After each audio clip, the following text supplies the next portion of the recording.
Hello, everybody. Yes, back with more inconsistent Bookworm. And yes, I know this has obviously been filmed a few days apart, to put it lightly.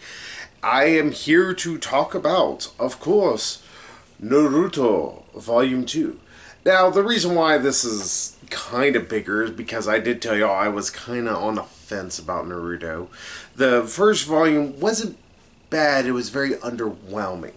It was very much what you would expect from any kind of manga start, especially dealing with ninjas. It has a lot about ninjas and has a character who's really headstrong and kind of goddamn annoying.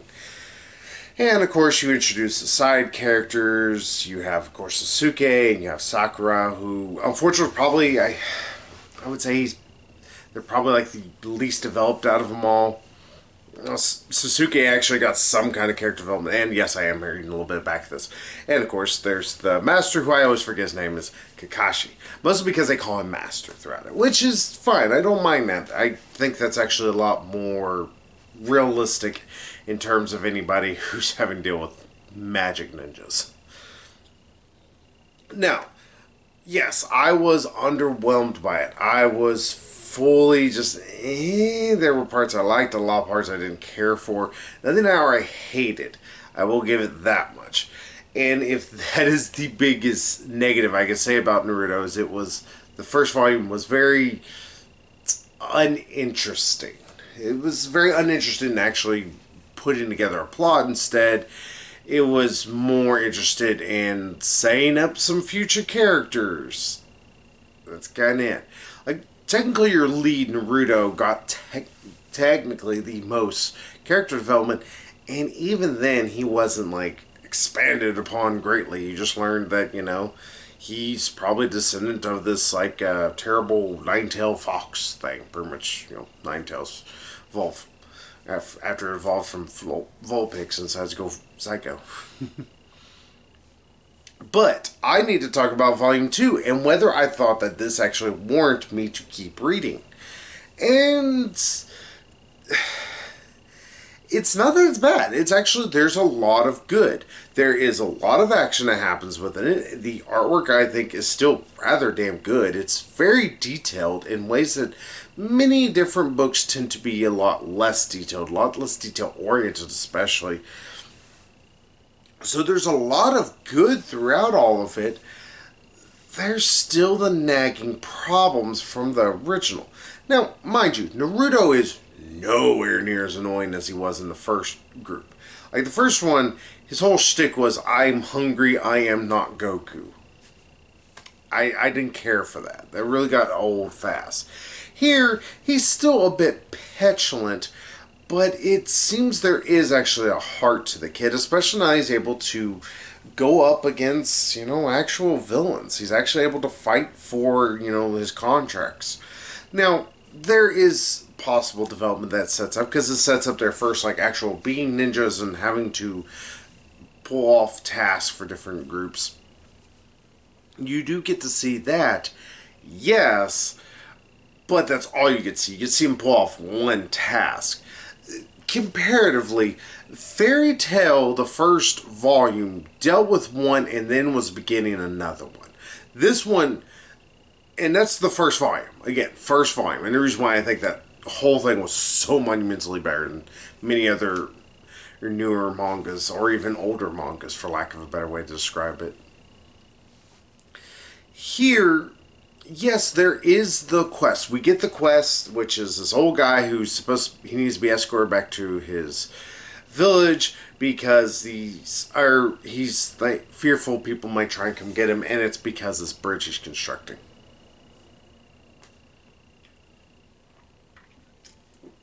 Now, that doesn't sound like a very interesting plot. And honestly, I think it's supposed to be a setup of some sort that will pay off later on, because that is, again, an issue here. Is that we get the setup of, there's something more, because there's actually more higher level ninjas trying to go after him, and they have to really rely on their master, Kakashi, actually protecting them for the most part. Like, they're able to put up a fight, but the magic ninjas who are going after them, which I will just tell you, I don't even remember who they are, because they're just they're just mercenaries. They're just blankless thugs that tend to fight them. We have to see, Kakashi be a badass because he has to take out some of them because they're more powerful. It's still vague in how it describes it. It's it's the issue that plagues any kind of story like this. It's the issue that kind of plagued, Dragon Ball Z whenever they began to try and devolve a little bit into power levels. It's like, well, instead of people just being more powerful, how about we actually kind of describe how they're more powerful? But that might be a bit much, I guess. Here, the major problem isn't so much the action. It's not so much the action of or acting of the characters or anything like that. The problem is just the story moves. The best way to put it is snail's pace. Yes, we finally get a resolution to the quest at the end of this volume. Like, it takes 6 chapters to go through an action sequence in all essence, and to show off some of the characters being badass. Naruto does get some badass moments. Sasuke gets some, and even Sakura gets a few. It's true, Sakura is still just the blankest character out of anything. Like, the most we know is he is good, and he wants to be Betar's. But even then, he's just kind of a wet blanket. It's the trope of the lonely kind of badass. There's nothing horrible about it, but there is nothing particularly memorable about it. And that's where a lot of the issue consistently lies. Just he is fine and completely forgettable. And that's the problem. It's like, you have a character who completely is worthless throughout this. Naruto, who does get some actual character development. He gets to be moved forward. He gets to show he is capable, and he is trying to grow better and everything. And Sasuke actually shows she is more than just a person who wants Sakurai's dick. Thank you, at least, for that.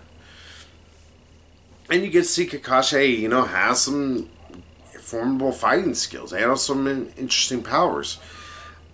But I couldn't tell you much more than that. One, because of the fact that we have to take all of this entire volume, this entire thing is all devoted to just one group of fights. Sorry, my phone's going off. Because I'm unprofessional as hell. Because we have to go through all of that, we end up without the story really moving forward. And that is an issue. That's an issue that all monks suffer from time to time. Hell, I even briefly talked about it in My Hero Academia Volume 9. But mind you, it was Volume 9 that was almost nothing but a just knockdown, drag-out fight. And it actually still worked for the context of it. And again, nearly halfway through its current run that's already done. But here, this is Volume 2, where we suddenly get all the action and zero character development.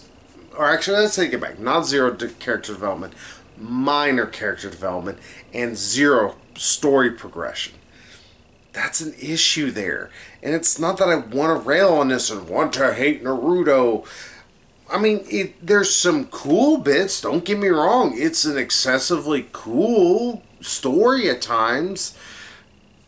But I don't care about a lot of what's happening. And I think that's the issue I keep coming back to. Like, the whole time reading it, is that it's like, none of this is bad. None of this is particularly just the worst thing ever. And that's kind of the thing, is like, where it does fail, it's so mediocre, it turns the entire idea, the entire premise to blandhood. It's just this kind of mush. Like I said, the art style's great. I do like that it's very detailed. I love the fact that the artist actually seems to be able to make all these characters stand out for the most part. I do sometimes get Sakura and Naruto a little bit mixed up in terms of like some of their movements, just because the biggest difference is technically their jackets at times. I could have showed the front too. But other than that, it's like, I just don't care enough about these to feel like I need to keep reading it. I like Naruto, the character. I think he's a fine enough kid. I hope the best for him. Sasuke is slowly becoming something more than an amorphous blob, but Sakurai has not moved forward 1 inch since the first volume or since his introduction. In fact, I dare say he's kind of regressed a bit. So because of that, I don't give a fuck.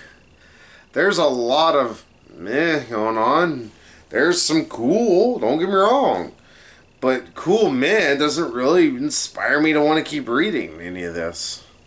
And that's kind of an issue, right? You can't give me a story that's just so aggressively meh. I don't know.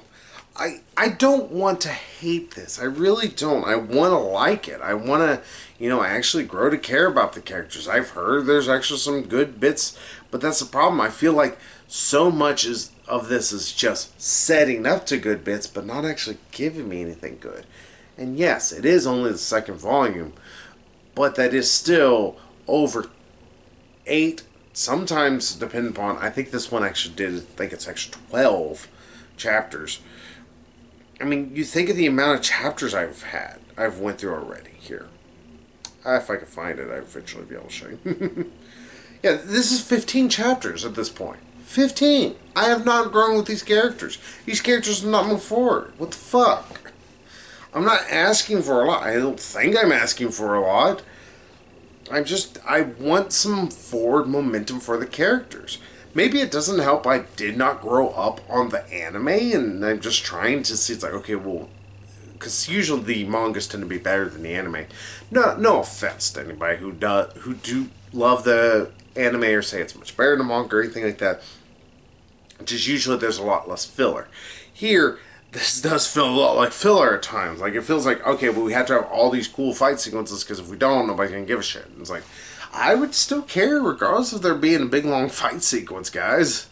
It's like, I don't need the fight sequence. I wouldn't mind it, but, cut it down a bit and maybe get some more character here. I don't know. I might give this at least one more volume. It is one to try and win me over, or fully. But if it doesn't, then it's going to eventually just become something that I read and I quit. And it also does not help that I already look and see how much Naruto there is to read, and there's a lot to go through. But hell, maybe it has the issue like with Bleach. I know that volume 1 I wasn't 100% sold on. 2 was better, not great.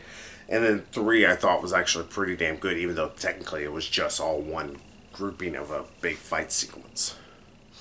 I don't know. We'll see how it goes. I will maybe get into Naruto Volume 3 eventually. I just need to find some time to sit down and read it. And maybe it's better, maybe it's not.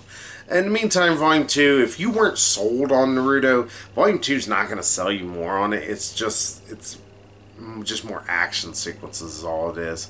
And instead, you're not really getting a better character for it all. But hey, that's my feelings on Naruto Volume 2. You can believe it or not. So, I will get back with y'all, though, here in just a moment, because we need to get into something a little stretchy that might go across the 7 seas. In fact, if y'all have read or know anything about what I'm talking about, yeah, I'm going to get into it. So, until then, I'll see y'all there. So, bye-bye, everybody.